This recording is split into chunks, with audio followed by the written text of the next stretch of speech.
Hello, genealogists. Today we're going to talk about Finding Your Focus 2023 virtual conference on September 21st to 23rd with the Utah Genealogical Association.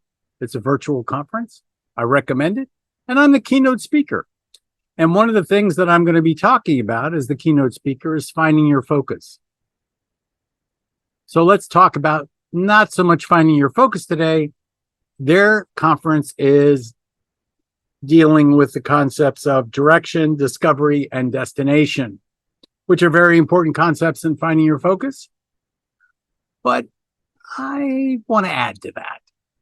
And I want to add to that specifically from the perspective of finding your focus as a writer, not so much finding your focus as a genealogist, which will be my focus in finding your focus on the 21st. But let's talk about finding your focus as a writer.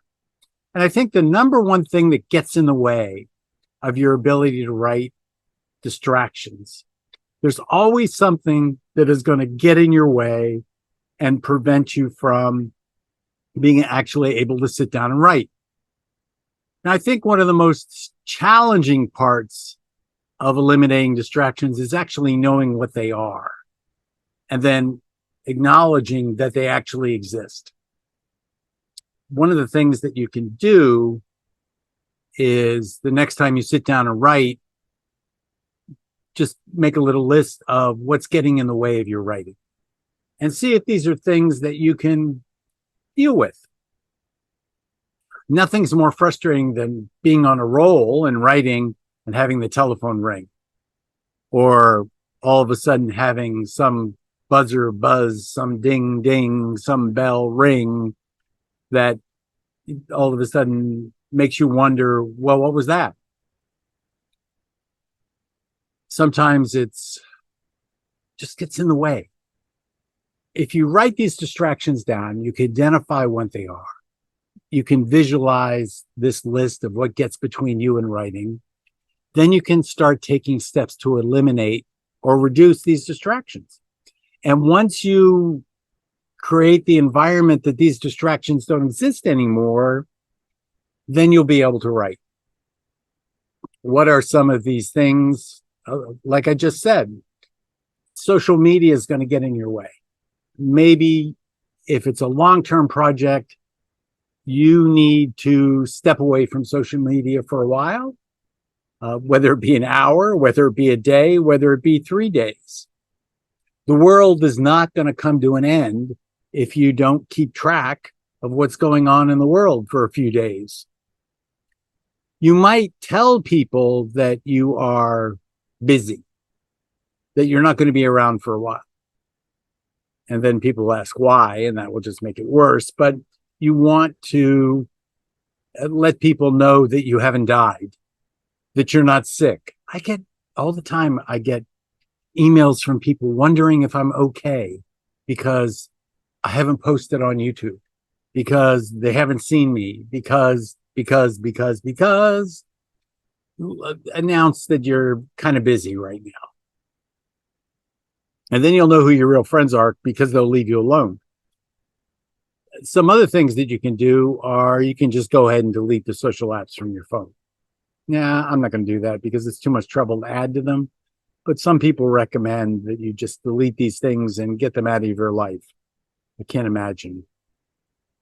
If you're like me and you visit these sites multiple times during the day, either because you're looking at email all day long, or you care about what's on Quora, or you care about what's on Twitter, and you're wondering whether the world is going to explode around us, this means it won't be easy for you. Take the time, though, to try to keep things down to a low roar so that you can actually get writing done. Now, one of the things you may have to do is while you're writing, depending on how you write, you might just have to turn your Wi-Fi off. Now, that would be difficult for me because as I'm writing, I'm researching. I'm using the web all the time as part of my writing. That would be difficult for me, but sometimes you might have to do that. Just turn the Wi-Fi off, turn the notifications off. It may not be possible for you to do that. It's very difficult for me to do that. I've been known to do it where I just turn it off because I'm tired of being interrupted. turn my phone off, turn the Wi-Fi off, and just focus on writing. Usually that's a function of how much time I have left to write.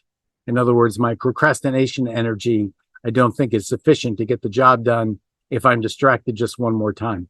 I was just working on a project a couple of weeks ago that had a due date that was flexible, but I wanted to have it done by this time because that was when it was actually due, but there was an extension involved. It was my renewal. The power went out twice, and because I wasn't saving things, I was just moving along, I lost 2 hours. And that 2 hours put me past the window to be able to get it done that day. I got it done the next day. It was still on time, but I was very frustrated because I didn't expect that the power would go off. And nor should you normally expect that the power should go off, but whatever. I think one of the most important things that you need to learn how to do, though, is to recognize that multitasking is not a thing. A multitasker is just a person who does a lot of single tasks in a row and usually doesn't do any of those single tasks very well. So try to focus on one task at a time and not worry about the others. I find the easiest thing to do is if something comes to mind, I will just take a moment in mortal fear that I will lose it. So I'll just put a note in my Post-it notes. What you may have to do is you may have to take this huge task and divide it into smaller pieces. And I do that all the time. I have a background of operations research. I have a background of taking I don't even remember what the words are anymore, but I would take a huge task and divide it into smaller tasks and then work on those smaller tasks one by one, and therefore get things done. Maybe not the big task all done at once, but I'm moving in that direction, heading that way. Recognize that there are distractions that can be useful for you. In driving in the car, you can't text, but you can listen to the radio. You're driving down in the car, but you can't watch television in the car, but you can listen to it. So recognize that there are certain tasks that your brain can allow you to do at the same time and others that it just can't. So when I'm writing, music doesn't help me. When I'm writing, listening to a movie doesn't help me. However, when I'm doing some other kinds of work that don't require focus, just require me to do things, I find that music or a movie or something like that will allow me to get the job done quicker for whatever reason. Largely, I think because it makes me more productive.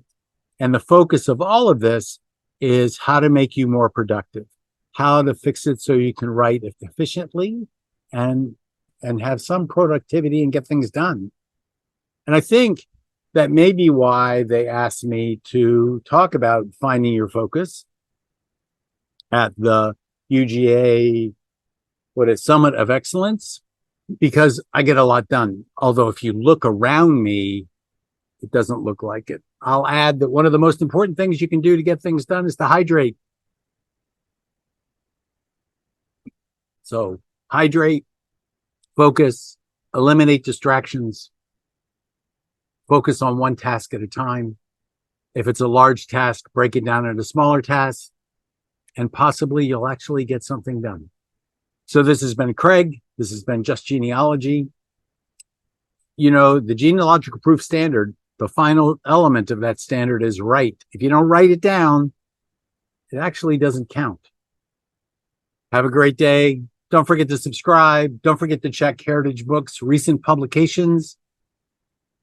See you next time.